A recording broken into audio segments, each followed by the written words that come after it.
when you have such a framework like that, and somebody, I mean, it feels like an abandonment, basically. But like that's not okay, right? Like I'm not saying they all do this, but like in those anecdotes, you would agree that's not okay, right? Sure, but literally you could have anecdotes for anything. It's kind of like I don't. Some people smoke and they feel great. Is that good? Like this is the worst form of it's not evidence. It's not even evidence. True. And well, on that, doctors recommended smoking for many years, right? Like they had a consensus. Cigarettes are great for you. They give them to pregnant women. It's terrible. So like when I'm looking at things like that, I really got to doubt, And they say, well, now they're saying veganism is great, but remember what happened last time? Yeah, where was the data showing that it was healthy? Were people basing their decisions on that?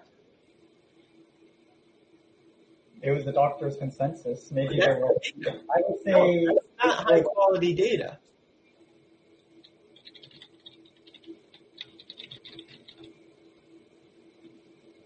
I mean, just like a baseline, this is another unfortunate thing. It's like doctors' nutrition and lifestyle knowledge is like as much as they might know about disease pathology. It's like the amount. Don't say like I'm saying smoking is good for you. I know it's horrible for you, but like these are like the type of studies. Oh wow, that link is terrible. Anyway, these are the type of studies that doctors are looking at and being like, hey, we gotta give these cigarettes. Absolutely not. Nothing like that happened for smoking. It was like personal anecdote. It wasn't data. So what is this link? There's no data in here? I'm just looking at it myself, quite. I'm not sure what you're saying. My point is that this is data. We are looking at hard outcomes. We're looking at very, very large samples, like consistently proving the same thing. And cigarettes was, oh, trust me, they're fine. It wasn't. Yeah, it said here, we found inverse associations between cigarette smoking and body weight. It's well established, multiple sources, and that's totally believable. But body weight? That's not a hard outcome. Yeah, but then why are they saying that's like a positive outcome for vegan studies? Like, oh, the people went vegan and lost weight. Yeah. Well, now you're really strawman. Have we said anything about body weight at any point in this entire discussion at all? You have not, which I commend. But a lot of vegans say, vegans lose weight, and that's why you should go on it. I mean, that's not necessarily Adventist. Yes, a common claim is, oh, look, the vegans were the only ones in the healthy body weight range. But again, the outcomes way supersede that. Of course, yeah, and everyone knows now smoking's not good for you. But I'm just saying, with a limited, small amount of evidence saying it was good for you, people jump to the conclusion that it was. And okay, so neither of those. The evidence is too limited. We need more studies. It's too new. That's what I'm saying. No. How is it too new? Oh my God. Because no human society has ever done this in millions of years. Maybe that doesn't mean anything. Like, did our ancestors have robust health? Does our current population have robust health? No. So what we're doing, does that mean it's right? Does that mean it's ideal? Well, we could at least get to this point. Like, we could at least survive to this point. That literally means nothing. Why wasn't there ever a vegan society? Because nobody decided. Like, this is such a simple. This is ridiculous. Like, there are societies that have applied way crazier ideas than that, right? And it's fine. Like, there were like cannibalistic societies, and there were pedophilic societies, but there was never a vegan society.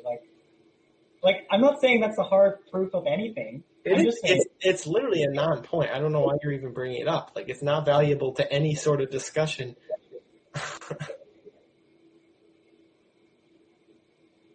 Well, the value is that I clearly a diet that incorporates meat has worked, and like, in what but aspect? this is a vegan diet. We don't know. We just don't know. Here's what you're failing to acknowledge is that we have outcome data that shows that it's beneficial. That's Yeah, the first thing. The thing is, it's what he's saying is a total non-point to say, well, we just haven't done it before, so we don't know. Well, we do know. We have studied it. We do know. We have data. We have outcome data on it, and we have studied it. So what I would ask you is this. Let's say we have like two diets, right? Yeah. One diet, you get all the nutrients you need from food, and it's totally natural and everything, and whatever you want to say, it's meat and everything like that or whatever. But it's totally natural. You get all your nutrients from food, right? And then, but they have worse health outcomes. And then the other diet, you'd say, you get all your nutrients except maybe a couple you have to supplement, but you have better health outcomes. Which diet would you rather choose? Well, if one had better health outcomes, then I'd pick the one with better health outcomes. Okay, so then So why are you saying that there's something intrinsic about it being natural or it being, we haven't done this before, et cetera, et cetera. We have the data from, generations now. It's been, it goes back almost 100 years at this point for these things. There's no reason to suggest that with the data we have that it's not analogous to that situation. We've already shown the outcome data here, so. Okay, so let's look at the Adventist study again, right? So when we look at the Adventist study, again, they said people who adhered more to a vegan diet had outcomes such as living longer from all-cause mortality. But the thing is, they're not accounting for if people noticed negative health outcomes while they were still alive, then they would have switched off of that diet. Sure, So they control for diet switching. Right, so there would be a cause, right? It wouldn't be a random variable. It would be like, oh, if my health is deteriorating, I'm going to get off the vegan diet, right? If they were trying it. So in that data, what would show up is, oh, one person who was healthy and stayed healthy his whole life on the vegan diet, he would have stuck on it and he would have been healthy. But someone who was starting to feel damaged from the vegan diet would have switched back to meat. And then the study would say, hey, this guy ate meat and he lived not as long and had worse health outcomes. Well, of course, right? Hold on. Do you think that's not reflected? Like, I don't. Do you think they don't track enrollment and finishing sample? So you're saying they tracked the reasons why they didn't adhere to it? As in they track the amount of people they have data from compared to when they started. Like, that's a textbook requirement for this sort of study. I mean, I'd love to see that.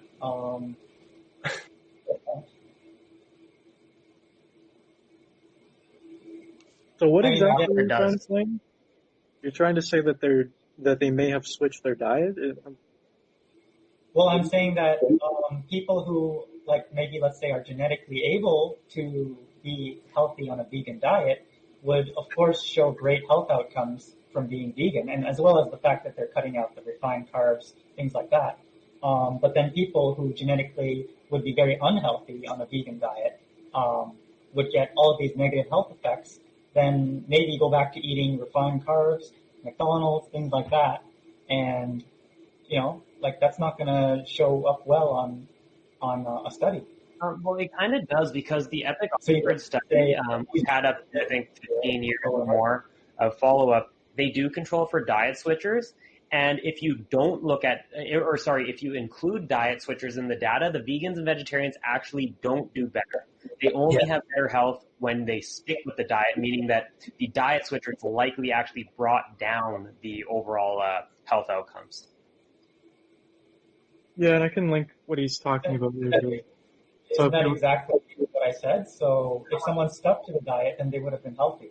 But if they switched, then they wouldn't have been healthy. No. And that's why. So what I'm saying is, Go ahead. Like if there's something that accounted for this, I just didn't happen to see it. So, oh wait, I'm make seeing sure something. your hand is on the push to talk, by the way. It Me? sounded like it just cut you off mid-sentence. Who? Nags. Oh, Poor guy. Look. Is he there? What happened? Yo, I think you need some meat. Dead. did I cut out again? yeah. Yes, you did. Fuck me. Make sure your Okay. finger's on the button, the push to talk button or whatever. Like keep it held down. Yeah. No, I'm Voice trying activity. to. Yeah. So basically, what I was saying was that when people are switching diets, right? If they were doing better off of the vegan diet, if the data did not control for diet switchers, we would likely see better health outcomes because we're counting those people who tried the diet, left, and then supposedly, according to you, did better off the diet. But the fact that we only see better health outcomes in people who stick with the diet long term shows that it's actually better. How does that make sense? So you're saying that the data show that people who swap the diet, they continue to do worse, like as if they were on the vegan diet. No. Okay, this data is mortality, death. So unless you want to argue that they died, Well, of course. So if someone is on the vegan diet but needs meat, then they would feel weaker or whatever. They switch, but then the damage from them eating vegan Lord. would make them live less. That's a than- stretch. That's such a big stretch. Well, did they control for that? That's what I'm asking, and I don't think they did. Like, I mean, they control for. we already know medically very big differences. what damage would be so substantial? You don't even have like inflammation, atherosclerosis inflammation. Do you have any data on atherosclerosis or inflammation in vegans? Because we have mountains showing that they have lower risk. I know, but I don't. But the point is that if they could feel that, they would stop. And there's many If they anecdotes. could feel that, or if they had actual evidence of that happening. Well, the first thing you notice is you self-diagnosing, right? That's how you first go to the doctor and say, "Doctor." No, actually, in most cases of atherosclerosis, the first event is an event or death. Yeah, it's a silent killer. You wouldn't notice it was there until either you had a heart attack or by some reason you decided to have an angiogram. Okay. But atherosclerosis isn't the only disease out there. Like, we have to factor in like everything, right? And Yeah, what else? And when you're suddenly changing something so integral to a person, like diet, from something we've done for millions of years, like you got to be very careful. That's all I'm thinking. But again, I'm not sure. Like, where's the data showing that? Like, you're saying people can. You Oh, no. Oh no.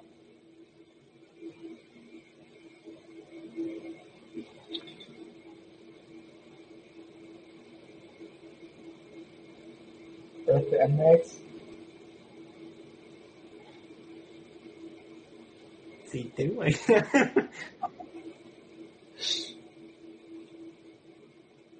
Computer doesn't like him. Yeah, I don't know what the fuck's happening. My computer keeps screwed. I keep having to go back and forth between my phone and the computer because it keeps cutting out. Don't know why. What do you have on? Sorry? Is it on voice activity? No, it's push to talk. Have you tried both? I could try just voice. You could, yeah. I was gonna say you can switch it over because I think he fixed the settings. You don't have to. Hey, I'll just do voice and I can do it on my phone and not worry about this crap.